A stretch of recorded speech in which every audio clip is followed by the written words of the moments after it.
बहुत ही ज़्यादा अभी के टाइम पे वन साइडेड हो गया है। केंद्र की सत्ता में भारतीय जनता पार्टी की सरकार है, बीजेपी की सरकार है, और कांग्रेस जो विपक्ष में है वो मजबूत नहीं हो पा रही है।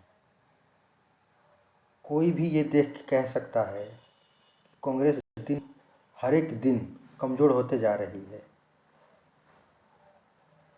मुझे Rahul Gandhi as a leader कभी पसंद नहीं आए, क्योंकि उनमें जो एक देश को नेतृत्व देने की एबिलिटी नहीं दिखती है, ये सबको पता है। बट भारतीय जनता पार्टी या मोदी सरकार का अभी जो राजनीति का स्तर दिख रहा है वो बहुत निचले स्तर पर जाते हुए दिख रही है। मैं मोदी जी का बहुत बड़ा सपोर्टर हूँ, बट मैं पता नहीं मेरे मन में, मेरे अंदर से राहुल गांधी के लिए अब सिंपैथी आने लगी है।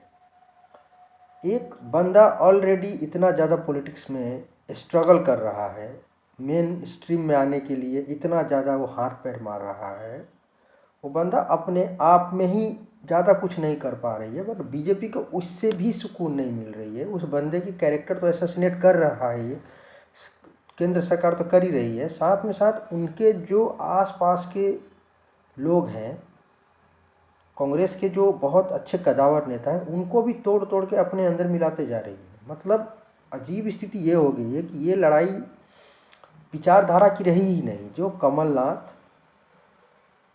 या अभी महाराष्ट्र में जो अशोक चौहान है, या अजीत पवार का ही केस देख ले, मतलब क्या बीजेपी साबित क्या करना चाह रही है, मेरे को ये समझ नहीं आ रही है। मतलब आप भ्रष्टाचार के अगेंस्ट में लड़ते भी हैं और फिर आप जिन पे भ्रष्टाचार का आप आरोप लगा रहे हैं उनको ही अपने पार्टी में लेके आ रहे हैं। मतलब ये चल क्या रहा है। एक बात मुझको और ये नहीं समझ आ रही है कि आपने राहुल गांधी का कैरेक्टर असैसिनेशन इतना ज़्यादा कर दिया, वो बंदा भी भारत न्याय यात्रा के दौरान जिस राज्य में जा रहा है, आप उसी राज्य में से बंदों को तोड़ तोड़ के अपने में मिला रहे हो।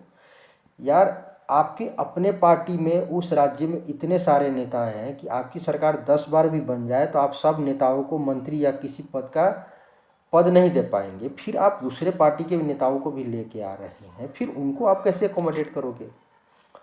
आप मतलब क्या इंडिया में सिंगल पार्टी सिस्टम चाहते हो क्या? ये आप इंडिया एक डेमोक्रेसी होने के कारण जिसका इफेक्ट नेपाल, बांग्लादेश, इन सब देशों पर पड़ती है, अगर आप सिंगल पार्टी सिस्टम को इतना स्ट्रांगली इन्फोर्स कर रहे हैं तो फिर तो आपका प्रभाव नेपाल पे भी पड़ेगा, भूटान पे पड़ेगा, श्रीलंका पे पड़ेगा, बांग्लादेश पे पड़ेगा। ऐसा नहीं होना चाहिए यार। आप ऑलरेडी केंद्र में इतनी बड़ी पावर लेके बैठे हुए हैं, अब आप राहुल गांधी को क्या डेसिमेट करना चाहते हैं, उसको बर्बाद करके फेंक देना चाहते हैं, क्या करना चाहते हैं, मेरे को ये समझ नहीं आ रहा है। वो बंदा अपना राजनीति कर रहा है, बट उसके पार्टी को आप तोड़े जा रहे हैं, तोड़े जा रहे हैं, तोड़े जा रहे हैं। मुझको नहीं समझ आ रहा है कि आप क्या अचीव करना चाह रहे हैं।